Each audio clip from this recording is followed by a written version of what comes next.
2-3 दिवसात सर्व चौकशी केली, अधिकाऱ्यांना फोन केले, पण या चौकशीमध्ये शिंदा केंद्रातील जिल्हा परिषदच्या शाळेमध्ये हा प्रकार घडला आहे। 1-2-3 दिवसापूर्वी मी कर्जत तालुक्यातील जिल्हा परिषदच्या शाळेमध्ये शिक्षक आणि शिक्षिका यांचं ऑन दी स्पॉट जे असेल ते पकडलं होतं, त्याचा मी व्हिडिओ काढून टाकला होता।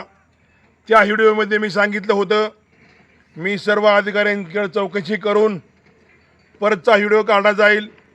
त्याच्यामुळे मी 2-3 दिवसात सर्व चौकशी केली, अधिकाऱ्यांना फोन केले, पण या चौकशीमध्ये शिंदा केंद्रातील जिल्हा परिषदच्या शाळेमध्ये हा प्रकार घडला आहे। त्याचं गाव सांगणार नाही, मी नाव सांगणार नाही, कुणाचा उल्लेख करणार नाही, कुणाचा परपंच उद्ध्वस्त करणार नाही। व्हिडिओ काढायचं एकच कारण, सर्वच अधिकारी शिक्षक म्हणा इतर ऑफिसमधील सर्वच अधिकारी यांची नीट वागणूक सुरळीत व्हावं म्हणून, शाळेतील लहान मुलांना चांगले शिक्षण मिळावं म्हणून, किंवा एखादी मोठी शाळा आहे बारकी शाळा आहे त्याच्यावर चांगलं शिक्षण मुलांना मिळावं म्हणून मी व्हिडिओ काढला होता। मग मी ह्या लहान मुलांना इतर मुलांना मुलींना शिक्षण चांगले मिळण्यासाठी मी व्हिडिओ काढू नाही का, असं आहे का? मी त्याच्यामुळे इतर कर्जत तालुक्यातील शिक्षक शिक्षिका अजिबात कुणी माझ्यावर नाराज होऊ नये। तुमचा काही कुणाचा संबंध नाही। जर तुम्हाला निष्कारण कोणत्या अधिकाऱ्यांनी त्रास दिला तर मला फोन करा, मी सर्व अधिकाऱ्यांना बोलतो। ह्या बाकीच्या शिक्षक लोकांचा काही संबंध नाही। ही फक्त घटना शिंदे केंद्रामध्ये घडली आहे। आता शिंदे केंद्रामध्ये बरीच गावं आहेत, त्याच्यासुद्धा गावाचा मी कुठं उल्लेख करणार नाही। आणि आता हे पुढचा निर्णय अधिकारी घेतील, अधिकाऱ्यांना मीच सांगावं मला असं काही नियम नाही। तुम्हाला जे तुमचा निर्णय घ्यायचा तो घ्या, पण मला असं वाटतं जो शिक्षा असेल त्याची माहिती काढा, मी सांगणार नाही। त्याला तंबी द्या, एक वेळेस माफ करा, नाही तर ही पुढची घटना काही होऊ शकते। त्याच्यामुळे त्याला सांगा माफ करा।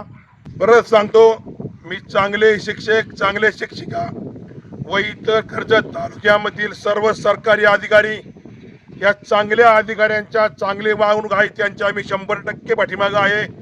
उलट तुम्हाला कुणी त्रास दिला तर मला फोन करा। मला कालच एका व्यक्तीचा फोन आला होता, तर ह्या शाळेत सुद्धा का आता मी काय लय बोलत नाही, बोललं की मला परत व्हिडिओ काढ लागतो। सगळ्या शिक्षकाचा फोन येतात, त्याच्यामुळे काय मला उल्लेखच करता येत नाही। माझी मत पोरांसाठी तळमळे बारकाल्या, पण मला काय लय उल्लेखच करता येत नाही। मला इतक्या फोन येत अंत नाही। ह्या कालच्या व्हिडिओमध्ये मला इतक्या लोकांचा फोन आलं, शिक्षक लोकांचा फोन आलं, लोकांची चर्चा झाली कुठं काय झालं, पण मी अजिबात कोणाला सांगितलं नाही। माझ्या डोक्यात एकच आहे, लहान मुलांना चांगलं शिक्षण द्या।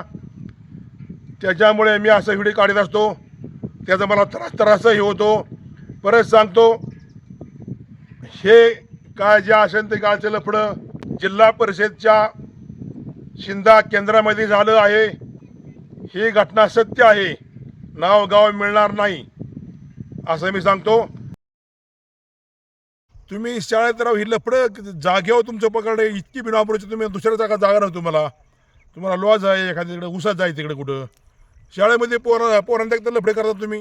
कर्जत तालुक्यामध्ये जिल्हा परिषदची 4थी पर्यंत शाळा आहे, तर एका शाळेमध्ये शिक्षक आणि शिक्षिका यांचं ऑन दी स्पॉट काही लोकांनी पकडलं आहे। तर ते प्रकरण बरेच पैसे खाऊन मिटलं असं समजत आहे, खरं खोटं त्यानंतर विषय होईल। पण असं आमदाराच्या काळात कर्जत तालुक्यामध्ये जिल्हा परिषदच्या शाळेमध्ये काय चाललं आहे हे समजायला मार्ग नाही। शिक्षकाची बदली केली ते सुद्धा समजत आहे। हे प्रकरण मी 2 दिवसात नगरच्या शिक्षणाधिकाऱ्याकडे कर्जतच्या शिक्षणाधिकाऱ्याकडे मी जाऊन सगळे चौकशी करणार आहे। यांची बदली करून जमणार नाही। हे महिला जे कोण असतील शिक्षिका व शिक्षक पुरुष यांना 100% सस्पेंड केलं जाईल।